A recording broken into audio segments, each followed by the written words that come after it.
The metal gates closed behind Steven Seagal with a heavy clang that echoed through the prison intake hall. The sound alone was enough to make most men nervous. Steven didn't flinch. He stood calmly in line, hands relaxed at his sides, eyes steady.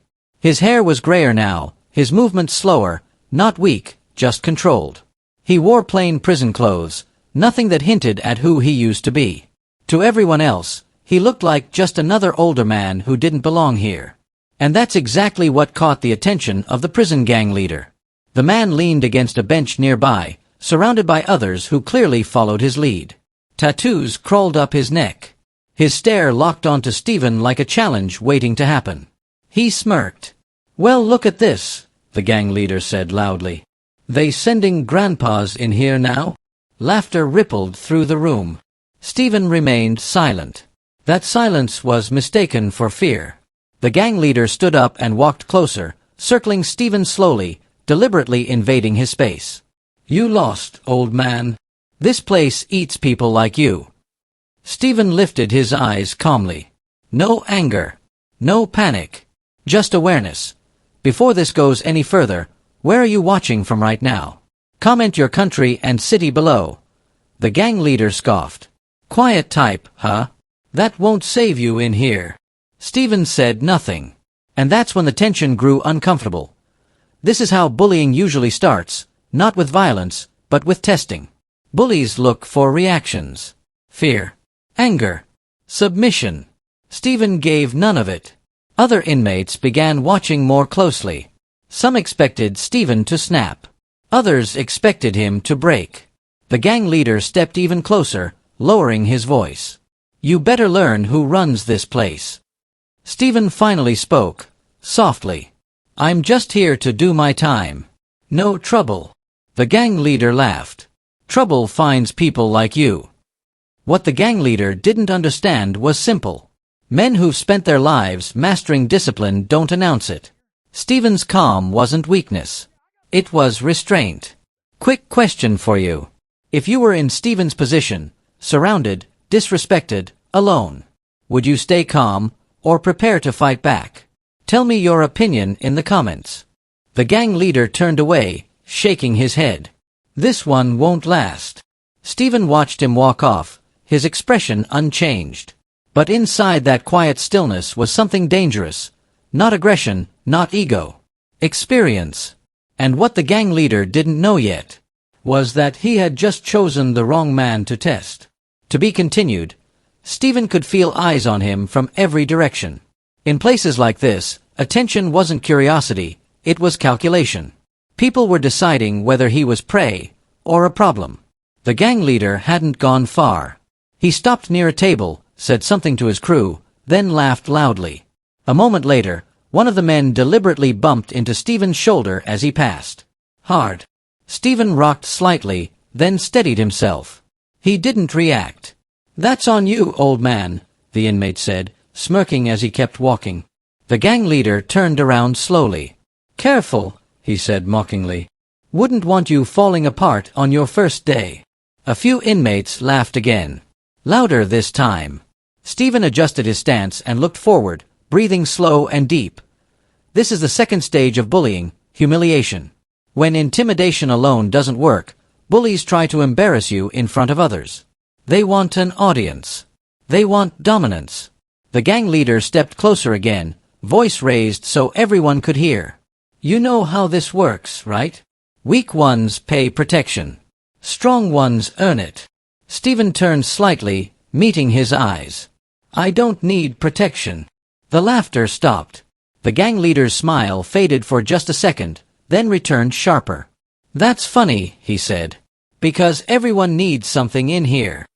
He reached out and flicked Steven's chest lightly with 2 fingers. Tap. It wasn't violent. It was worse. It was disrespect. Steven looked down at the fingers, then back up. Still calm. Most people think the hardest thing is throwing a punch. It isn't. The hardest thing is not throwing one when your pride is attacked. Let me ask you something honestly. If someone disrespected you like this, in front of everyone, would you stay calm, or would you respond immediately? Comment calm or react below. The gang leader misread Steven's stillness as surrender. "Yeah," he said, nodding to his crew. "I thought so." Steven spoke again, voice steady but firm. "I'm not here to impress anyone." The gang leader leaned in, his tone dropping. "Then you picked the wrong place." Around them, other inmates shifted uncomfortably. A few had stopped smiling. Even they could sense something was off. Steven wasn't scared. He wasn't angry. He was watching. The gang leader took another step closer, trying to tower over him. "You keep looking at me like that," he said, "and you're going to regret it."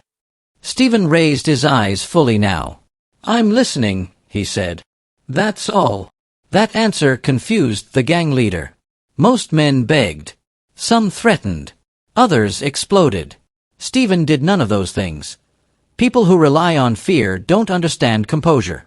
When intimidation fails, they often escalate, because losing control scares them. The gang leader clenched his jaw.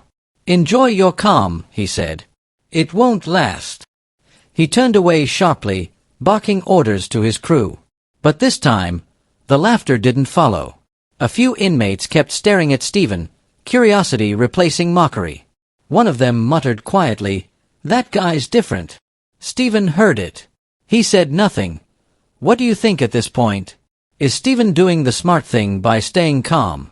Or is he putting himself in more danger? Share your opinion below. As the guards called for movement, the gang leader glanced back one last time. His eyes weren't amused anymore. They were calculating. Because deep down, he sensed it too. This wasn't a weak man trying to survive. This was a calm man choosing when to act. And in prison, that kind of calm can be the most dangerous thing of all. To be continued. By the time they reached the common area, the atmosphere had changed. Word travels fast in places like this. Not through announcements, but through looks, whispers, and instinct. Steven could feel it. The gang leader had spread out with his crew, positioning themselves casually but deliberately. They weren't surrounding Steven yet, not openly. This was still a test. A pressure check. Steven sat at the edge of a bench, posture relaxed, hands resting on his knees. The gang leader watched from across the room. Then he nodded. One of his men walked over and dropped down beside Steven, way too close. "So," the inmate said, grinning, "you always this quiet, or you just scared today?" Steven didn't turn his head. "I prefer peace." The inmate chuckled. "Peace don't last long in here." Another man joined them. Then another. Steven was boxed in. Not touched. Not threatened. Yet. This is how dominance is established. Not through violence at first, but through space. Invading it. Controlling it. Making someone feel trapped without laying a finger on them. Steven adjusted slightly, giving himself room to breathe. His eyes moved calmly, taking everything in, exits, angles, distances. The gang leader finally approached, clapping slowly. "Look at that," he said. "Still breathing." Steven looked up. Was that ever in doubt? A few inmates nearby snorted quietly. The gang leader's smile twitched. He leaned forward, resting his hands on the bench. "You think you're funny?" "No," Steven replied. "I think you're bored." That did it. The gang leader straightened up sharply. "You got nerve, old man." Steven met his eyes. "So do you." The room fell silent. You could feel it, that invisible line being pushed closer and closer to breaking. "Let me ask you something right now. Do you think Steven should keep using words? Or is there a moment where silence becomes dangerous? Drop your opinion in the comments." The gang leader paced once, then stopped directly in front of Steven. "You don't belong here," he said quietly. "Men like you don't last." Steven stood up slowly. Not aggressively. Not defiantly. Just enough to stand eye to eye. "I'll last," Steven said. "Because I don't need to prove anything." This is where most confrontations explode. Standing up is often mistaken for challenge. But sometimes, it's simply self-respect. The gang leader shoved Steven's shoulder. Not hard, but intentional. Steven took a step back, then stopped. He didn't raise his hands. He didn't clench his fists. He just exhaled. The gang leader waited for the reaction. It didn't come. "You see that?" the gang leader said to the room. "This one's broken." Stephen lifted his head. "No," he said calmly. "I'm disciplined." That word echoed strangely in the air. Disciplined. A few inmates exchanged looks. The gang leader laughed loudly, but it sounded forced. "Yeah. Discipline won't save you when I decide you're done." Stephen's eyes narrowed slightly, not in anger, but focus. "Threats tell me more about you than me," he replied. The gang leader's jaw tightened. When bullies lose emotional control, they try to regain it physically.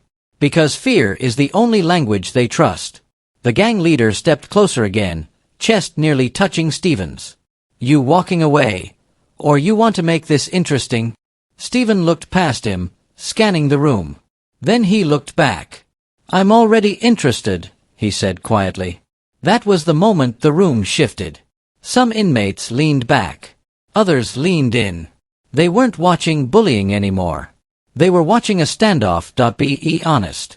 Do you think Stephen is brave? Or reckless? For standing his ground right now? The gang leader raised his hand, not to strike, but to assert control. Before it could land, a guard's voice echoed from across the room. "Enough." Everyone froze. The gang leader backed off slightly, hands raised in mock innocence. "Just talking." The guard's eyes lingered on Stephen. "You okay?" Stephen nodded. "I'm fine." The guard moved on. But the damage was done. The gang leader leaned in one last time, voice low and venomous. "This isn't over." Stephen replied just as quietly. "I know."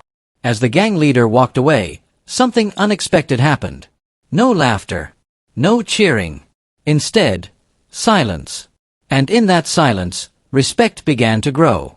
One inmate whispered to another, "That guy's not normal." Stephen sat back down slowly, heart steady, breath controlled. Real strength doesn't rush to prove itself. It waits. It observes. And when the moment comes, it ends things quickly. The gang leader glanced back from across the room. This time, his eyes weren't mocking. They were cautious. Because deep down, he realized the truth. He wasn't dealing with a weak man. He was dealing with someone who knew exactly what he was capable of, and was choosing not to use it. To be continued. The rest of the day moved slowly, but nothing felt normal anymore. Stephen could sense it. The air had changed. In prison, reputation doesn't come from strength alone. It comes from how people react to pressure. And Stephen's refusal to crack had done something unexpected. It made people curious. As inmates moved through the routine, meals, counts, silent glances, eyes kept drifting toward him. Not with mockery now. With evaluation. Stephen sat alone at a metal table, quietly eating. His posture was relaxed, but his awareness never dropped. He noticed footsteps before they got close. He noticed whispers stop when he looked up. Across the room, the gang leader watched. He wasn't smiling anymore. He hadn't expected this. Bullies thrive on reactions. When they don't get one, they feel exposed. And exposure makes insecure power unstable. The gang leader finally stood and walked over, slower this time, measured. He didn't bring his crew. That alone was a signal. "You think you proved something earlier?" he asked, stopping a few feet away. Stephen finished his bite, wiped his hands, then looked up.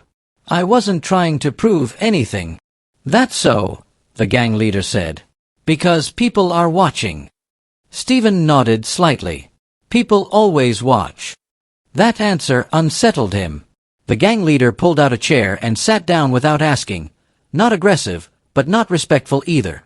"You don't act like someone who's scared," he said. "And that's dangerous in here." Stephen's voice remained calm. "Fear makes people careless." The gang leader studied him now. Really studied him. "You military?" he asked. Stephen shook his head. "No." "Law enforcement?" "No." The gang leader leaned back. "Then what?" Stephen paused, not because he didn't know the answer, but because he chose how much to give. "I used to teach," he said. The gang leader raised an eyebrow. Teach what? Stephen met his eyes. Discipline. That word again. Discipline. It landed differently this time. There's a moment in every confrontation where aggression meets confidence and doesn't know what to do with it. Around them, nearby inmates pretended not to listen, but every ear was tuned in. Let me ask you, when someone stays calm under pressure like this, does it make them more intimidating or less? Share your thoughts. The gang leader scoffed lightly. This isn't a classroom. No, Stephen agreed. But the lesson's the same. That answer earned a few quiet nods from the surrounding tables. The gang leader's jaw tightened. You think you're above everyone here? Stephen shook his head immediately. No. I think we're all responsible for how we act. That wasn't the response he expected. He stood up abruptly, chair scraping loudly across the floor. You're playing a dangerous game. Stephen didn't move. I'm not playing. Silence stretched between them. When words stop working, insecure men feel cornered. And cornered men often make mistakes. The gang leader leaned in slightly. You don't know who you're dealing with. Stephen looked up calmly. I know exactly who I'm dealing with. That was the moment. The moment a few inmates exchanged looks. Because suddenly, it wasn't clear who held the power anymore. The gang leader straightened and stepped back. You got nerve, he muttered. Stephen nodded once. Everyone has something. Nerve, fear, ego. And you? The gang leader asked. Stephen answered simply. Control. That word hit harder than any insult. The gang leader turned and walked away without another word. No threats. No laughter. Just retreat. Quick question. Do you think the gang leader just lost authority? Or is he about to come back harder? Comment your prediction. As he disappeared into the crowd, an older inmate approached Stephen cautiously. You're different, the man said quietly. Most men would have snapped. Stephen gave a small smile. Snapping ends things quickly. Control lasts longer. The man nodded and walked away. Across the room, the gang leader stopped and spoke quietly to another inmate. Stephen didn't hear the words, but he didn't need to. He recognized the posture. The tension wasn't over. It was evolving. The most dangerous phase of conflict is not the beginning. It's the pause after intimidation fails. That's when pride demands redemption. Stephen finished his meal, stood up slowly, and walked toward his cell. As he passed by, conversations lowered. Heads turned. Not out of fear. Out of respect. But respect in prison can be fragile. And somewhere behind him, a man with too much pride was deciding his next move. Because the gang leader had finally realized one thing. This wasn't a man to break. This was a man who had been holding back. To be continued. The next morning, everyone felt it. Something was about to happen. In prison, tension doesn't announce itself loudly. It settles into the walls. Into footsteps that slow down. Into conversations that stop when certain people walk by. Stephen noticed it the moment he stepped into the common area. Eyes followed him again, but this time, not with curiosity. With expectation. Across the room, the gang leader stood with his crew. He wasn't laughing. He wasn't posturing. He was quiet. Too quiet. That alone was dangerous. When intimidation fails, insecure power doesn't disappear. It reorganizes. The gang leader waited until Stephen passed by, then spoke. Hey, teacher. The word carried weight now. Stephen stopped and turned slowly. Yes. The gang leader stepped forward, voice calm but tight. You got people thinking you're something you're not. Stephen held his gaze. I didn't ask anyone to think anything. That's the problem, the gang leader said. You don't act like someone who needs permission. Stephen nodded once. No one does. That answer landed harder than expected. A few inmates nearby shifted, sensing the confrontation coming to a head. Let me ask you honestly. At this point, do you think Stephen should walk away? Or finally draw a line? What would you do? The gang leader circled him slowly. You ever been in a real fight? Stephen's reply came instantly. Many. The word many echoed. The gang leader stopped walking. Then why you holding back? Stephen looked around the room, at the faces watching, at the guards nearby, at the fragile balance holding everything together. Because control matters more than winning, he said. This is the difference between fighters and masters. Fighters want to win.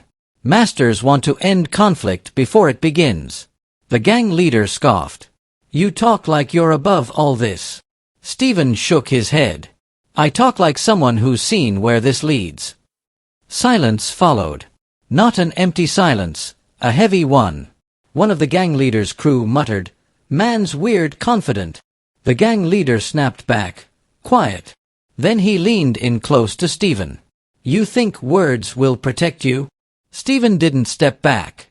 No, he said softly. Awareness will. That was it.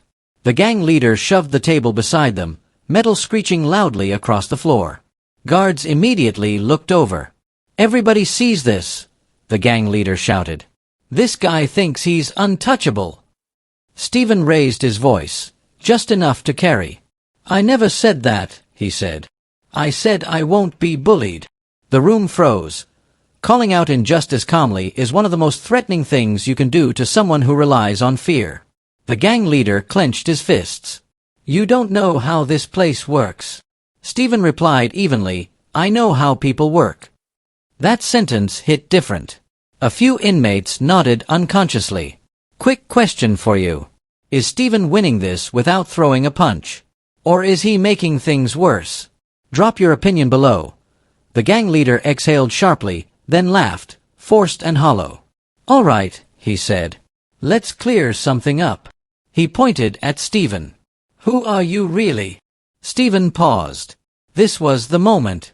The easy escape would have been silence. The dangerous move would have been bragging. He chose neither. I'm someone who spent years teaching others how not to lose control, he said. The gang leader stared. Teaching what? Stephen answered calmly. Kung Fu. The word rippled through the room. Not shock, not yet. Confusion. Laughter followed, uncertain and scattered. Kung Fu, the gang leader repeated. You serious? Stephen nodded. Very. True confidence doesn't demand belief. It allows disbelief, because it doesn't depend on approval. One inmate nearby frowned. Wait, like real Kung Fu? Stephen glanced at him. There's only one kind. The gang leader laughed louder now, trying to reclaim dominance. So what, you some retired movie guy? Stephen didn't respond. That silence was intentional, because a few faces in the crowd had changed. One inmate's eyes widened slightly. Another leaned forward. Someone whispered, Hold up! Is the gang leader about to realize his mistake? Or is he still underestimating Stephen? The gang leader shook his head dismissively. Nah, I don't buy it. Stephen looked at him calmly. You don't have to.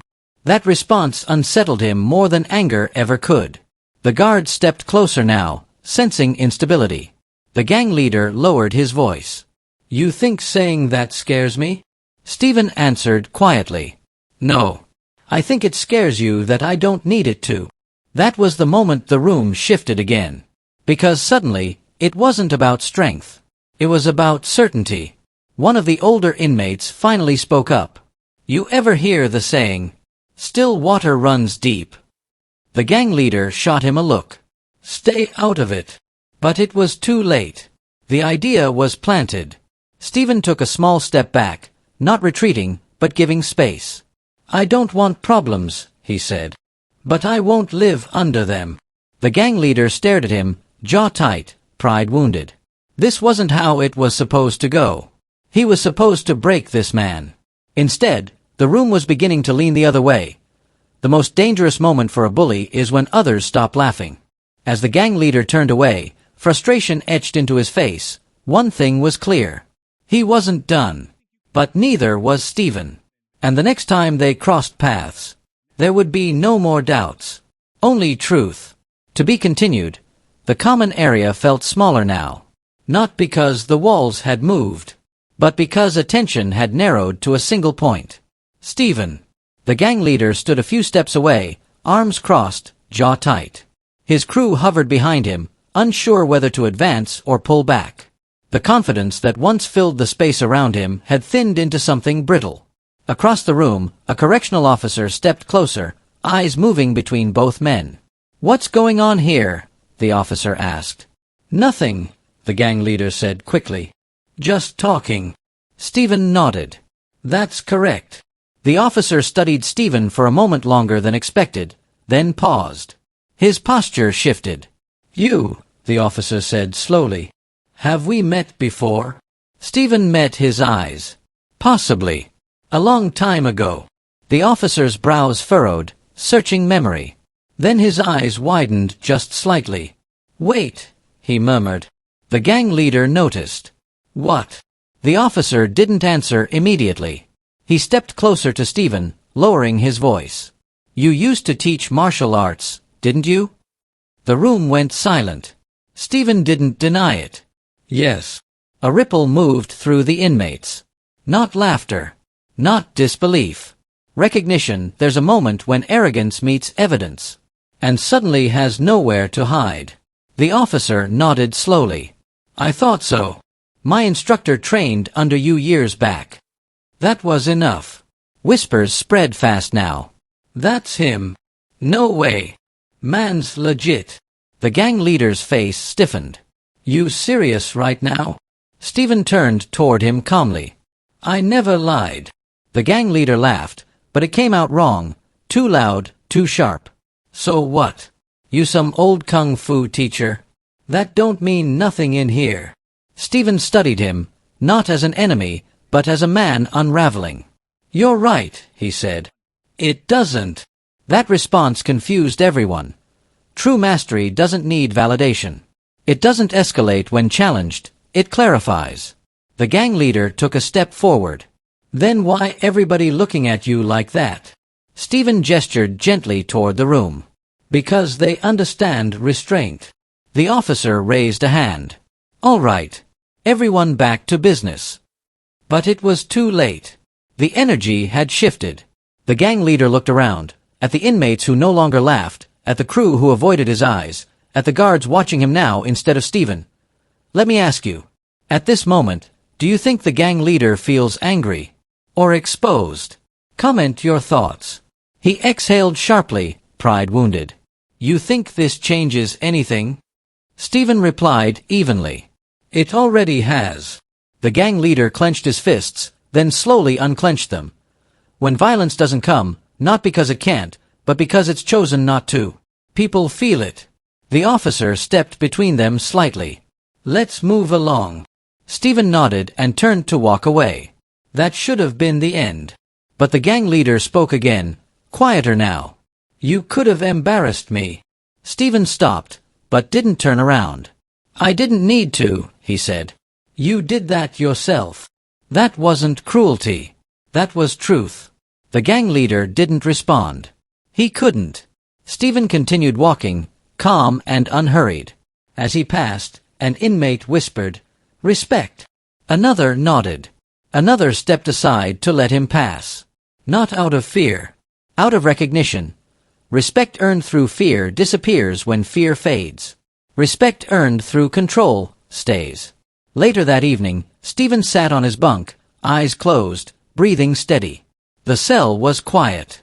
For the first time since his arrival, no one tested him. No comments. No shoves. No challenges. Across the tier, the gang leader sat alone, staring at the floor. The room had spoken. "Question for you. Do you think Stephen did the right thing by not showing force? Or should he have proven his strength physically? Share your opinion." A guard walked by and paused. "You handled that well today." Stephen opened his eyes. "So did you." The guard nodded and moved on. The most powerful people don't dominate rooms. They stabilize them. That night, word continued to spread, not as gossip, but as understanding. There was a man here who could fight, but chose not to. And in a place built on intimidation. That choice made him untouchable. The gang leader finally looked up, realization settling heavy in his chest. He hadn't lost a fight. He had lost control of the narrative. And that loss was permanent. Because now everyone knew the truth. Steven Seagal wasn't surviving prison by strength alone. He was leading it. Without ever asking to. Final part coming next. By the end of the week, the prison felt different. Not quieter. Not safer. Just balanced. Steven noticed it in the smallest ways. Conversations lowered when he passed. Not out of fear, but courtesy. No one tested him anymore. No one shoved past him in line. No one tried to provoke a reaction. In a place built on intimidation, that was rare. Across the common area, the gang leader watched from a distance. He didn't approach. He didn't challenge. He observed. When dominance is taken by force, it invites resistance. When it's replaced by respect, it invites order. One afternoon, the gang leader finally walked over, alone. No crew. No audience. He stopped a few feet from Steven.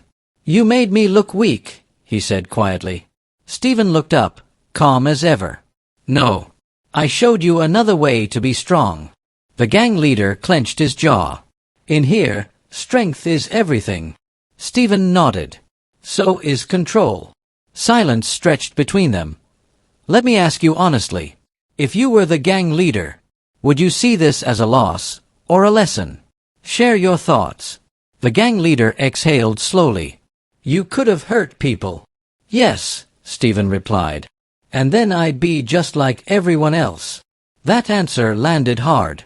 The gang leader looked around the room, at the men watching quietly, at the guards no longer tense, at the order that had formed without threats. "You didn't take my place," he said. Steven shook his head. "I didn't want it." The strongest leaders don't replace tyrants. They remove the need for them. The gang leader nodded once. Not agreement, understanding. From that day on, conflicts in the unit dropped. Not because Steven enforced rules, but because people didn't want chaos anymore. Calm had become contagious. Steven spent his time training quietly, stretching, breathing, centering himself. A few inmates began copying him. No words exchanged. Just example. One night, a younger inmate approached nervously. "How do you stay so calm?" he asked. Steven smiled slightly. "I practiced when it didn't matter, so I'd be ready when it did." The inmate nodded, absorbing the lesson. Discipline is built in silence, so it can protect you in noise. When Steven was eventually transferred out, there was no celebration. No speeches. Just quiet respect. As he walked down the corridor, inmates stepped aside. Some nodded. Some whispered thanks. Even the gang leader lowered his eyes briefly. Not submission. Acknowledgement. Final question for you. Do you believe real strength is about dominance? Or self-control? Let me know in the comments. Steven never threw a punch. Never raised his voice. Never demanded loyalty. Yet he left behind something rare. Stability. Anyone can use force to control others. Very few can use discipline to control themselves. And that's why Steven Seagal didn't just survive prison. He changed it. Not by fighting harder than everyone else, but by proving that true power doesn't need permission, noise, or violence. It only needs control. If you believe calm is stronger than chaos, type respect in the comments. Subscribe for more powerful stories about discipline, dignity, and inner strength. The end.